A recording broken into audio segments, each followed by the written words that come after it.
বাংলার ডুমুর বা অঞ্জির নামে পরিচিত। এটি প্রোটিন, ফাইবার, ক্যালসিয়াম, পটাশিয়াম এবং ভিটামিন এ, সি, কে সমৃদ্ধ। ডুমুর ফলের প্রধান কার্যকারিতা ও উপকারিতা: হজমের সহায়তা ও কোষ্ঠকাঠিন্য দূর করে, হৃদরোগের ঝুঁকি কমায়, ডায়াবেটিস নিয়ন্ত্রণ করে, হাড় মজবুত করে, ক্যান্সার প্রতিরোধ করে, উর্বরতা বৃদ্ধি, ওজন নিয়ন্ত্রণ ও ক্লান্তি দূর করে। এই সমস্ত কার্যকরী ক্ষমতা ডুমুরের এই ফলে পাওয়া যায়। এটি দেখছেন ডুমুর গাছ। এই ডুমুর গাছে যে ফলগুলো, এই ফলগুলোই ডুমুর ফল নামে পরিচিত। ডুমুর রক্তে ট্রাইগ্লিসারাইডের মাত্রা কমিয়ে হার্ট অ্যাটাক এবং হৃদরোগের ঝুঁকি, ডায়াবেটিস নিয়ন্ত্রণ করে। ডুমুরে ক্লোরোজেনিক অ্যাসিড এবং পটাশিয়াম থাকে, যা রক্তের শর্করা মাত্রা নিয়ন্ত্রণে কার্যকর। ডায়াবেটিস রোগীরা ভেজানো ডুমুর খেয়ে উপকার পেতে পারেন। হাড় মজবুত করে। ক্যালসিয়ামের একটি চমৎকার প্রাকৃতিক উৎস হয়। এটি হাড়ের স্বাস্থ্য উন্নত করতে সাহায্য করে।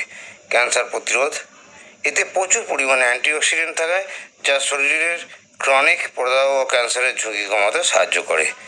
উর্বরতা বৃদ্ধি: ডুমুরের ম্যাগনেসিয়াম, দস্তা এবং ম্যাঙ্গানিজ রয়েছে, যা প্রজনন স্বাস্থ্যের উন্নতির জন্য উপকারী। এটি প্রতিদিনের ডায়েটে যোগ করলে শরীরের দুর্বলতা এবং ক্লান্তি সব দূর হয়। সেবন পদ্ধতি: খালি পেটে ভেজানো ডুমুর খাওয়া সবচেয়ে উপকারী। এছাড়াও ডুমুরের তরকারি বা ভাজি করেও খাওয়া যায়। ডুমুরে হজম সহায়তা ও কোষ্ঠকাঠিন্য দূর করে। ডুমুরে প্রচুর পরিমাণে ফাইবার থাকে, যা অন্ত্রের গতিশীলতা বৃদ্ধি করে এবং কোষ্ঠকাঠিন্য প্রতিরোধ করে। এই গাছটি অন্যান্য ঔষধি গাছের মধ্যে জঙ্গল এরিয়াতেই বেশি হয়ে থাকে। এই গাছটি কেউ সাধারণত চাষ করে না। পাখি খেয়ে পায়খানার বীজটা থেকে, এই বীজ থেকে গাছ উৎপন্ন হয় এবং জঙ্গলি এলাকাতেই এই গাছটি হয়। এই যে গাছের যে ডুমুরগুলো দেখছেন, এইগুলো বাংলার বিভিন্ন জায়গায় জঙ্গলে পথের ধারে এগুলো হয়ে থাকে।